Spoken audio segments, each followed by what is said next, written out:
Yun, what's up mga tropa. So magandang tanghali sa inyong lahat. At sa video pala na to nandito tayo sa ating munting manukan, no? So may gagawin pala tayo dahil maglilipat tayo ng sisiw. So yan, bali nakapaglinis na rin pala ako ng kulungan, paglilipatan ng mga sisiw natin. So ito, linisan na natin. Tapos ito pala yung gamit nating pang sanitize sa kulungan. Ito yung sabon saka sunrox. So yun lang yung ginagamit natin na pinangsasanitize sa mga kulungan ng mga manok natin. So ito, iwiwisik lang natin doon. Iwisik lang natin doon sa lupa. Tapos bago natin ilipat yung mga running for 1 month old na mga chikiting natin. So ito na sila, yung mga running for 1 month old na chikiting. Tapos ito, lilinisan din natin tong kulungan na to dahil ililipat natin dito yung mga 2 week old na mga chikiting din natin, yung mga nandun sa loob. Dahil yung mga 1 week old ililipat din natin. So marami tayong ililipat ngayon ng mga chikiting. So tuloy-tuloy lang yung ginagawa nating pagbibreed. Tapos yung mga malalaki, itong mga to, malapit na natin silang i-cold. So gagawa tayo ng TP, magdadagdag tayo ng TP para sa mga to kasi medyo lumalaban na itong mga to, itong mga malalaki. Yun, huwag kang mulang lumabas, hindi pa tayo lilipat. Excited na excited na sa bago niyang kulungan. Tapos yung mga ito, mga ginagamit natin na paglagyan ng mga pagkain nila is isa-sanitize din natin. So ito rin yung kanilang tubigan. Hindi ko pa nagawa yan, pero mamaya na. Uunahin na muna natin yung pagsasanitize dito sa kulungan nila. So marami kasi tayong na breed na mga lalaki ngayon. Ito puro lalaki lahat to. Ito mga running for 1 month old. So ito mga to is 3 week na mahigit. Sa May 18 yun, magwa 1 month na May 18 ba? May 14 pala, sorry. May 14 mag-isang buwan na itong mata. Marami na rin yung kulungan nila, sakto. Maglilinis din tayo. Right, so yun yung gagawin natin. So let's go, umpisa na natin itong mga tropa. So yun mga tropa na, yung gagamitin lang natin, usik-usik lang tayo dito.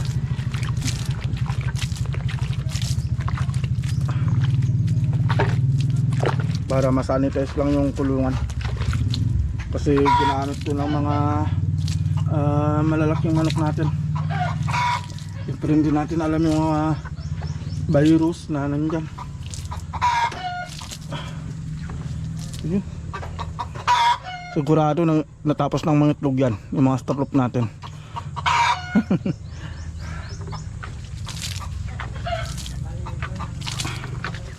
Kailangan kasi natin mag-sanitize lagi ng mga kulungan ng mga manok natin para maiwasan yung sakit na dadapo sa mga manok natin.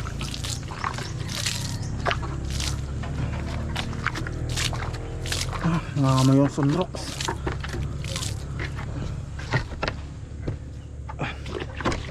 Medyo magulo yung camera natin kasi hindi ko masyadong mahawakan tong balde.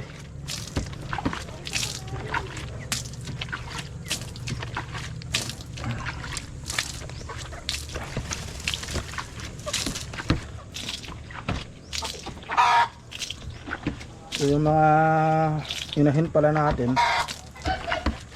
pinatigil ko na silang mangitlog dahil sobrang init na. So yung lumalabas kasi ng itlog sa kanila ngayon eh maliliit. So kailangan ulit nating mag-priming, pero mag-start ulit tayo mag-priming sa July.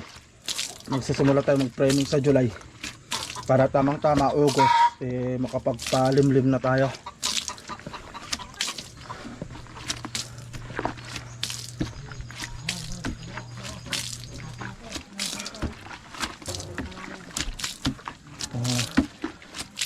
Always na ginagawa natin po yung nagsasanitize ng kulungan para laging malinis, diba? Kahit na hindi tayo nagbabakuna ng mga manok kasi may mga bakuna kasi yan eh, hindi natin ginagawa, hindi tayo nagbabakuna.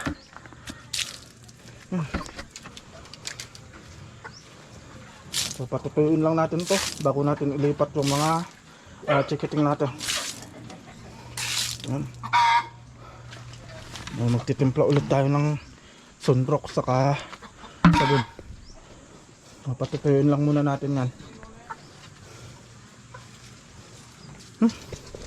Nangangamoy kami sunrocks. So nakaready na rin pala yung sprinkle natin para dito, pero gagawin natin, babasahin na lang natin yung kanila, yung mini range. Habang pinapatayo natin eh babasahin natin tong mini range. Ayan, para medyo malamig din yung inaapakan ng mga manok natin. So, kailangan din yan para maiwasan yung feedback na tinatawag, parang nagkakaroon ng bukol sa manok sa paa kasi sa sobrang init ng inaapakan nila eh magkakaroon sila ng feedback. Dito pala yung mini range na ginawa natin, sa taas nyan eh nakakalapad pa rin sila. Eh, ganun kalakas yung mga pakpak na mga alaga natin, nakakaya pa rin nilang liparin yan. Bali ang sukat pala nyan is 9 feet 9 feet yung taas nya. Mahigit kasi nabanat pa yan. 9 feet.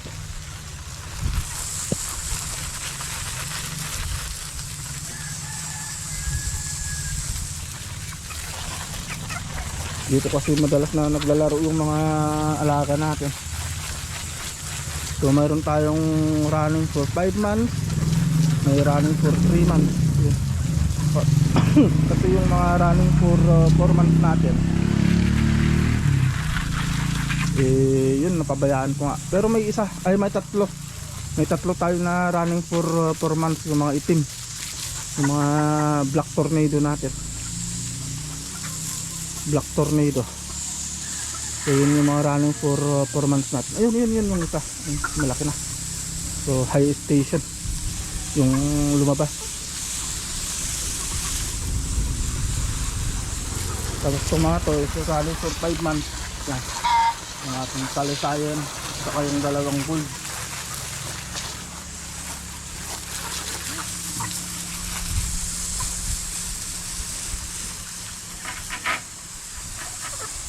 Alright mga tropa, so yun, sobrang init. Bali tatapos lang din namin kumain nila misis. So yun, maglilipat tayo ng sisiw. Lilipat natin ng mga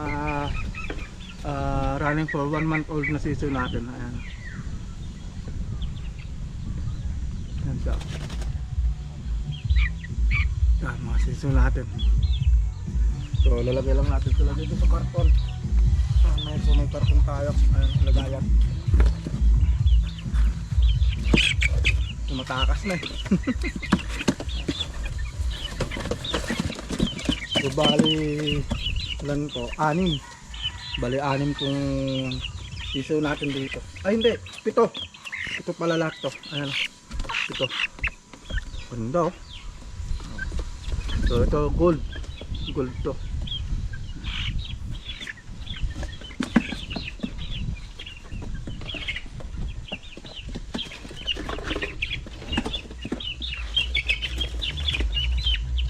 Ito mga tropa, ito naman golden to, kaso ang lumabas black.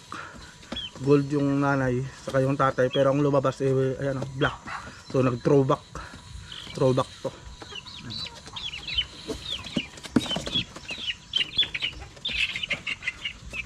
Parang lalapad nila oh. Lalapad ng mga kanila, ganda. Ganda.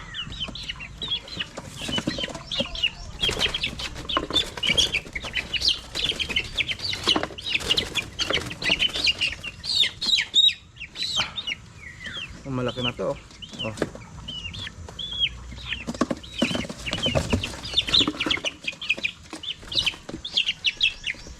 Ito naman mga tropa, ito yung kakaiba yung lumabas, ayun oh.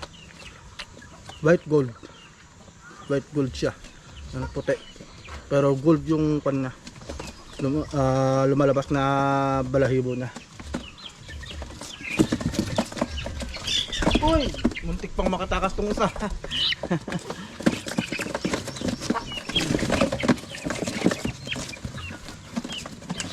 Dito na mga tropa yung mga ililipat natin.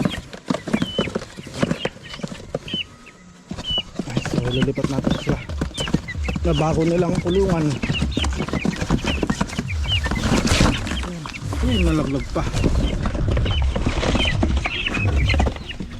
Para makalakas sila ng maayos. Kasi masikip na yung kulungan nila eh. Pakalaki kayo dyan. Yan. Oh. Takbo na sila oh. Oh.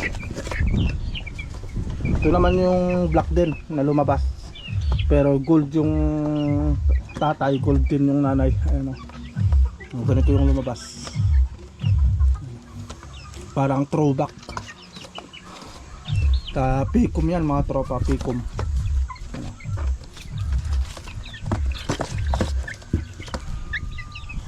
Ito gold talaga to, ito yung gold. Ayan.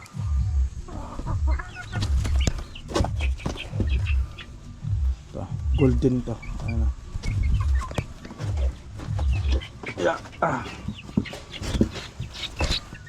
Ito para sang binabae pero lalaki to. So lalaki lahat yan. Oh, may isa pa. Yung black pala. Oh. Malalaki na sila. Na sila mga tropa.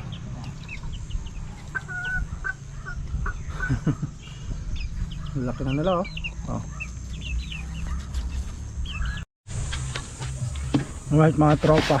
So, ito. Lilinisan muna natin itong kulungan. Bago natin ilipat dito yung mga running for 2 weeks na mga chikiting natin. So 2 weeks pa lang nililipat ko na para sa ganun masanay na sila dito sa labas. Kasi pag nandun lang sila sa may brooder pen masikip na, hindi sila makaliki. Unlike dito sa mas malaking kulungan medyo makakaluwag sila. Kasi pag masikip na yung kulungan wala, mababantot din sila eh.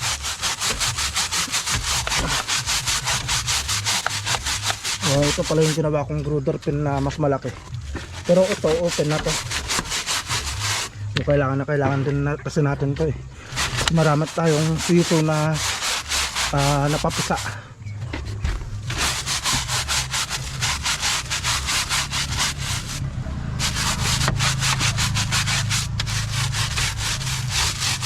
Ding, yan o. Linis. Kailangan malinis dapat para maiwasan yung pagkapasikip ng mga alaga natin. Buti na lang kanyo meron tong nabili ko sa Japan na stock. Matibay na sprinkle, matibay na hose. So mamaya papakita ko sa inyo yung ating running for 2 weeks na mga chikiting. Tapos gagawa na rin tayo ng TV sa mga susunod na vlog natin para dun sa mga running for 5 months. Magpa 5 months na kasi sila sa 14. Kaya medyo lumalaban-laban na kasi sila. kailangan na silang ihiwalay.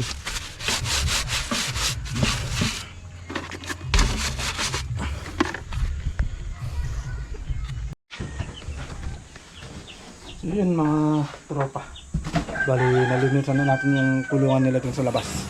So ito papasilip ko sa inyo yung running for 2 weeks na mga chikiting natin. Ayan sila, puro lalaki lahat dito. Bali ilan ito? 6. So puro lalaki lahat to. Lalaki yan mga tropa. Sabay. Nasortehan na talaga natin yung pagbibreed ngayon. At puro lalaki na yung lumalabas. So ililipat natin sila dun sa may labas. So ito lalaki din ito. So magkakapatid lahat yan. Ito mga to, magkakapatid lahat.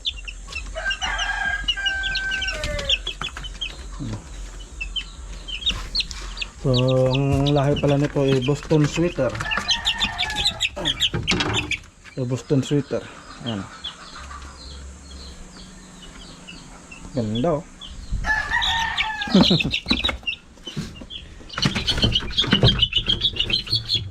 Ito, may lumabas din ng ganito oh. Medyo light yung color pero lalaki din ito. Ayan oh. Pag makapal kasi yung palong, ayan oh, makapal yung palong, lalaki yan. Nalakas nila.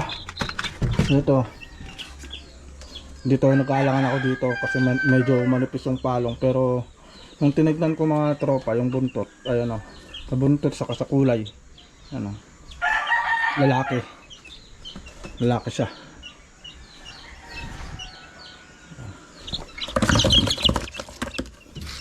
Kasi ito naman yung ating pure sweater. Yung pure sweater natin, yung lalaki din to, ayan o, kapal yung palong.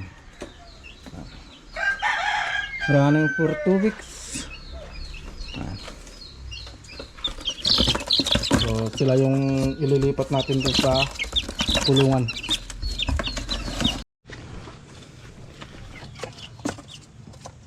So ito na rin pala yung kulungan na nilinisan natin kanina. Malinis na. Nalaglag. Muntik na. Right, so hindi naman sila nabawasan.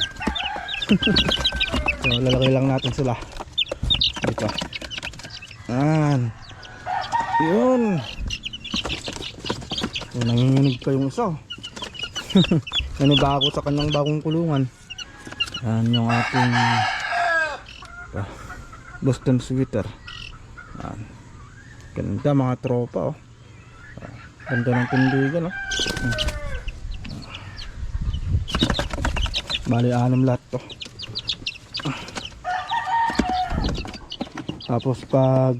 Tapos ng isang buwan, lilipat din natin sila sa kabila. So parang sama-sama na sila dun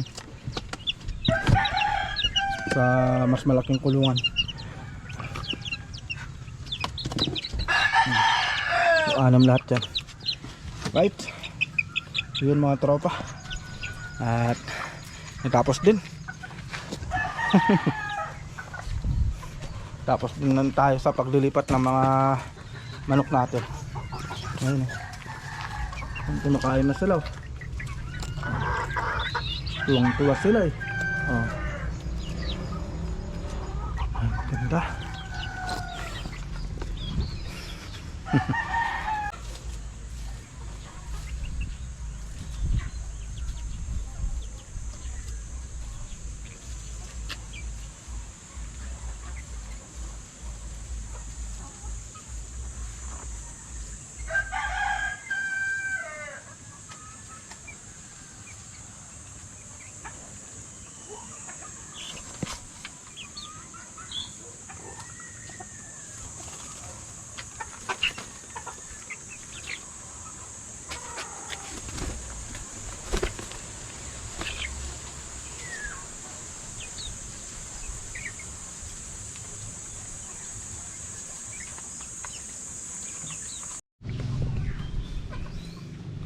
So yun mga tropa. So natapos din tayo sa gawain natin. nalipat na natin yung mga sisiw. Yun. Pero bago matapos yung vlog natin, ito may papakita ko sa inyo. So kukunin natin yung itlog kanina, 'di ba? Yung isang manok natin kanina ay putak ng putak. So ibig sabihin nun, ng itlog na siya. Kanina sinilip ko, ito yung nakita ko. Grabe. Mamamangha ka sa sa itlog ng manok na nakita ko, mga tropa. Ano? Kita nyo? Nakita nyo yung isa? O diba? Parang katumbas na yung tatlong itlog. Pambihira na itlog yan. So ito na yata yung pinakamalaking itlog na nakita ko, mga tropa. Ano? Ano? Lalabas muna natin yung maliliit. Yan, maliliit na itlog. Ayan. Pansinin nyo yung itlog na to. O diba? Ordinary lang yung size ng itlog na yan. Pero pag ito nakita nyo, ay nako, lentik na yan. Parang itlog na yata ng dinosaur to. Oh, ayan oh, grabe oh. Ayan oh, hindi masyadong makita. Ayan oh, okay, kita natin. Tignan nyo mga tropa. Ayan oh, grabe. Sobrang laki oh. Katumbas na yung tatlong itlog yata, dalawa. Ayan. Ayan oh. Grabe. Ang laki oh. Ang laki ng itlog na to oh. Grabe.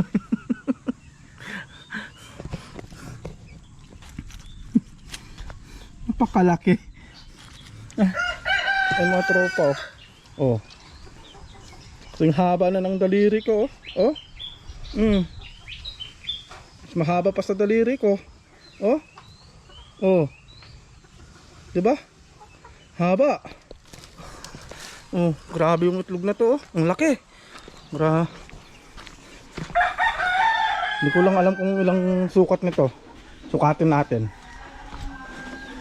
May metros ba tayo dyan? Ito, may metros tayo. So susukatin natin itong itlog na to. Ang laki. Ang laki ng itlog na to. Parang itlog na ng dinosaur.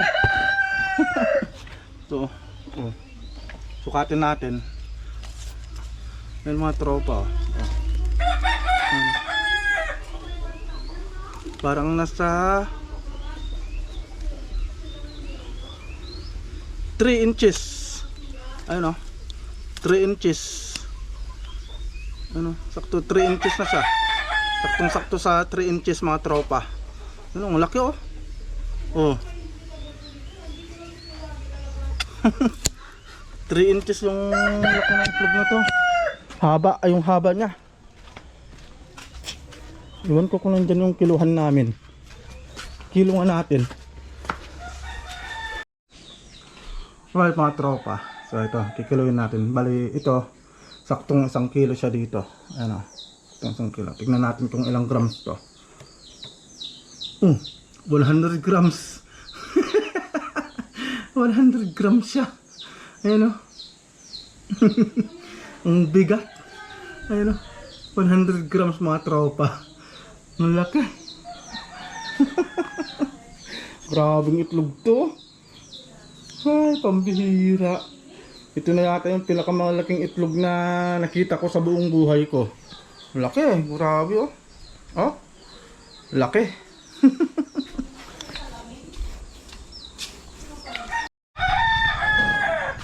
Alright mga tropa, so dito na matatapos tong vlog natin. At grabe na mga talaga ako sa itlog na to. Ay, grabe. Oh, laki. Malaki na. Oh. So right, so dito na matatapos tong vlog natin mga tropa. And see you sa next na vlog natin. Alright, abangan nyo yung mga next na vlog natin.